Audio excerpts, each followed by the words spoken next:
Hi Woolly Thistlers, it's Kim here with Yoga for Knitters. Today's class is a short one all about that hump right there. That lovely lady lump, and I can say that because it is more often that women develop that dowager's hump than men, but men can develop it too. And part of it's genetic, and part of it is how you hold your neck. So let's just look for a moment. Let's see if this will work. I broke my tripod today. Let's see. So let's say we're sitting at a computer. Type. Let's say we're looking at a knitting pattern. Knit. Do you see what's happening? What's the two common things? My neck is moving forward. And so the first exercise that we're going to look at is just moving the head back. Think about this little bone here. It's called a hyoid bone. We're just going to move it back a little bit. And when we do that, instantly, the back of the neck feels a little bit longer. We're in better posture. This is the way the head is supposed to be, but we're so used to moving it forward, moving it down, and looking at your phone, that it really wreaks havoc on our neck. So today's class is all about undoing that. For today's class, which is all about extending the spine, extending the neck, and correcting that hump on the back, you will need a roller, a block, and a towel rolled up like a big long sausage. Today's class is quite simple, and most of it is it's really up to you how you're feeling it. You don't want to ever feel pain. You want to be challenged, but this isn't like a workout you're going to get sweaty sort of thing.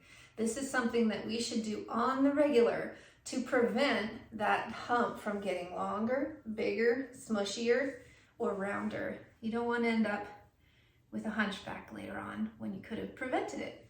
So good posture. We're just working on good posture and undoing the bad posture that we have maybe gotten into the habit of having during our days. So we're going to start the first exercise with this roller. We're going to place it right at our rib cage, the bottom of the rib cage, and then lift up here so that you're just floating on your feet. You're supported by your feet.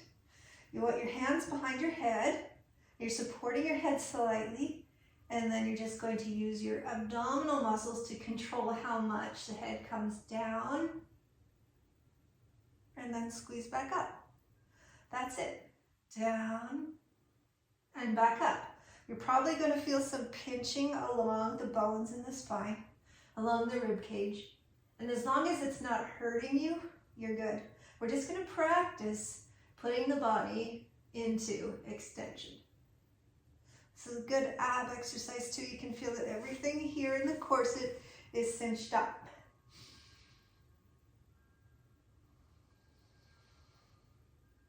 Okay, one more.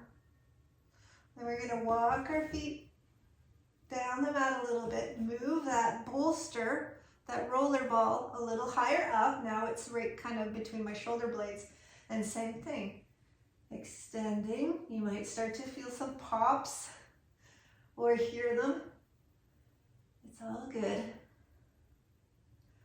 Tipping the head backwards and undoing that slump that we usually carry through our day.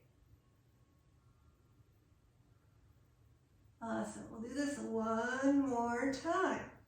So walk your feet down the mat, support your head with your hands so that your neck doesn't get too sore or tired, and come up to the top of the shoulder, not the very top of the shoulders, but sort of just underneath the top of the shoulders. So you're not on the neck. There's no weight on the neck bones. We're still supporting ourselves with our thoracic spine. Okay, and then again, coming into extension and back up.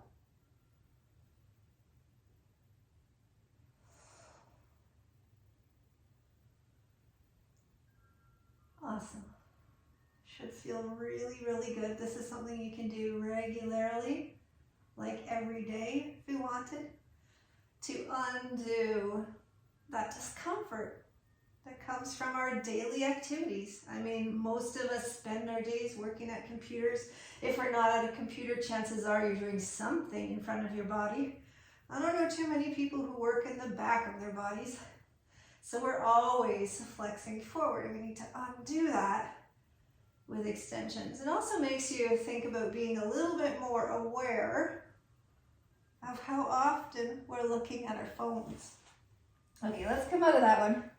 The next one is a two-part thing. You can choose to do level 1, you can do level 2, do whatever you have the props for, or whatever feels good. So I am going to lie across my bolster. Oh, let's see. I think what I'm going to, yep.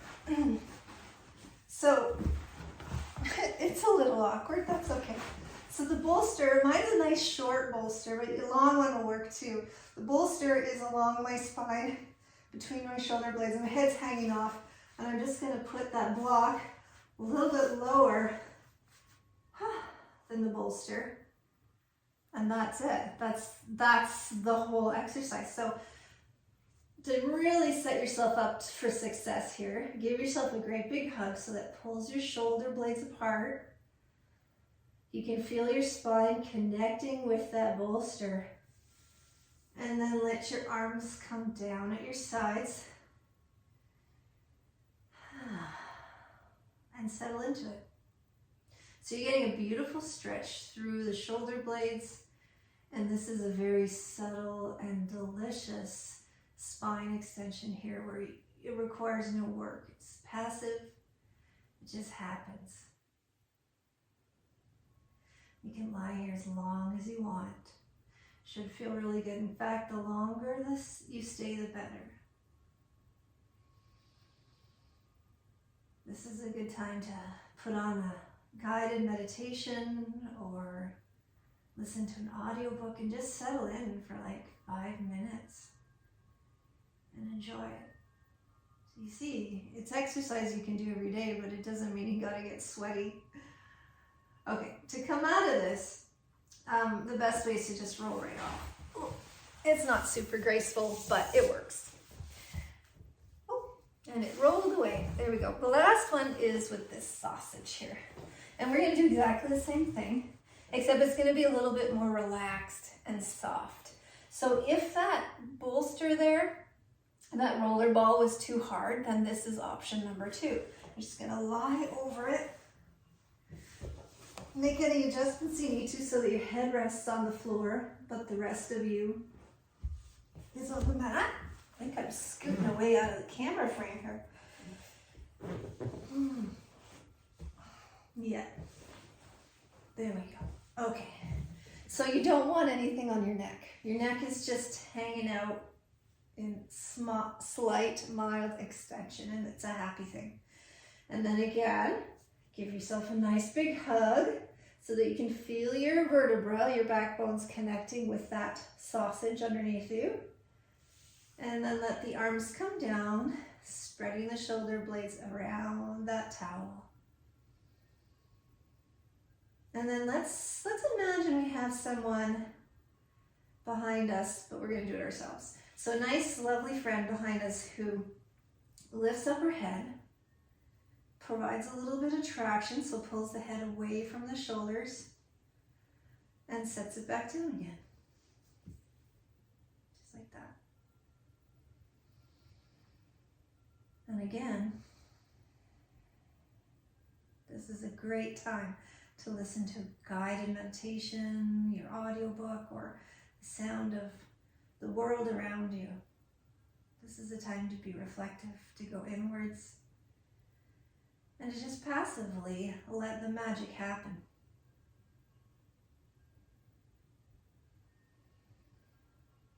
So especially this time of year, you know, when we're just coming out of, or still in the midst of, that frantic holiday gift knitting, where we're spending way more time than we normally would, bent over and working on things that have deadlines, this is a great way to finish the day. Just to undo that stress and strain in the upper back, the neck, even the jaw, everything would benefit. Everything will benefit from this short practice. So I hope that this helps you, and I will see you next time. Namaste.